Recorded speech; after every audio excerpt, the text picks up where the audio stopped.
Fan Kim Phuc will never forget the flames which would not go out even after her clothing was burned away. The amazing thing is that she may live to remember it. Kim Phuc, whose picture seared the minds of Americans, has lived to remember it. She is 22 years old and single and living in Saigon. We wish we could tell you the Kim Phuc story has a happy ending, but Vietnam is not Hollywood, and Kim Phuc is in constant pain. I still suffer from the burns. I am sad. I don't have enough strength to study like the others. After 12 operations, she has glandular problems, headaches, and loss of memory. She wanted to study medicine, but had to give it up because of her health. She's learning English instead, wants to be a teacher. She's afraid she'll never marry because of the deep scars on her back. But Kim Phuc has a smile that lights up a schoolroom, a smile that seems to betray some distant and secret knowledge. Her courage is contagious. She often drops by the hospital, where she spent 14 months 12 years ago, where the doctors did not think she would survive. Her father was always with her then, a rice farmer, still living in Tay Ninh province, where his house was destroyed by the bombs which burned his daughter. Her mother runs a restaurant now with Kim Phuc's brothers and sisters, uncles, nephews, cousins, and aunts. You could call it a family enterprise, like so many Vietnamese restaurants in the United States. But theirs has been taken over by the state recently. Life is not easy. Kim Phuc sees a connection between what she's been through and the life of her country, wounded by war, trying a decade later, under tough conditions, to rebuild and look to the future. I'm proud of my picture. I'm glad the picture was taken. I hope it will contribute to preventing war. We showed Kim Phuc pictures we took of her 13 years ago, the first time she tried to sit up. It was the courage and determination of this 10-year-old that permitted this lovely lady to be alive today. To survive is to forgive in the world of Kim Phuc. What she really wants to do is study one day in the United States. Bob Simon, CBS News, Tay Ninh. And what of the Americans who fought in Vietnam? Whatever happened to them? There's no single answer to that question, of course. There are multitudes of answers. You may remember another report in this series. It was titled Courage Under Fire and included Charles Kuralt's report on one American Army unit on and about Christmas Day, 1965. 20 years later, Kuralt looked back at some of the men he met there and what had happened since. One instant in the war in Vietnam changed the lives of three men I knew there. Sergeant James Floyd, forward observer, Sergeant Ralph Beausoleil, platoon sergeant, and Sergeant Jose Duenas, squad leader.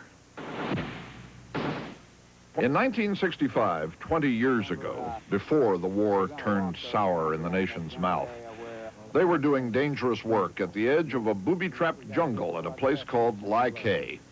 Just to keep the history straight, they believed in what they were doing. Liberating, fighting oppression, that was my thoughts. This was the one instant out of so many in Vietnam, as I reported it at the time. And Sergeant Floyd, the artillery observer, and Sergeant Duenas, the quiet expert on mines, were out there with a squad covering them. And then suddenly there was a call for medics. The first man the medics pulled out after the mine went off was James Floyd. Find something we can put across here to rest his head on. Yes, sir. He was 22 years old. He had already been admitted to West Point from the ranks. He was going to go there in a few months to become a career Army officer. One instant in Vietnam changed all that. You feeling better now with the shot of morphine? Not yet, man. That leg's about to get me. The leg was too badly shredded. A few days later, in an Army hospital, he lost it. I looked up James Floyd the other day in Pensacola, Florida. He tried taxidermy, tried commercial fishing, had to leave everything he tried to keep going back into the hospital all these years.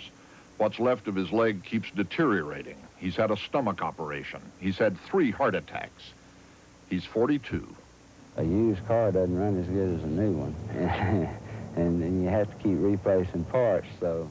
The truth is, one instant in Vietnam messed up James Floyd's life. But he has his wife, Mary, who works as a bookkeeper, and he does not complain about anything. Everybody has difficulties. Mine just came all of a sudden. At least James Floyd came back from Vietnam alive. Jose Duenas didn't. In the same instant Floyd was wounded, Duenas was killed. He had a family back in California. Mrs. Duenas had to bring up the children by herself. One thing is, was a kind of promise when I buried my husband. I said, don't worry, they're going to be... When she buried her husband, she said she promised him the children would have a good education. And they have had. But its memory is still, painful. The children were too young 20 years ago to see the story we did about their father. When we visited recently, they said they wanted to see it.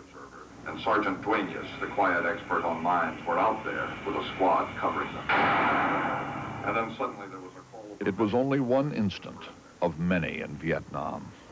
All the good friends that I had there, particularly Sergeant Duenas, he'll stay with me forever.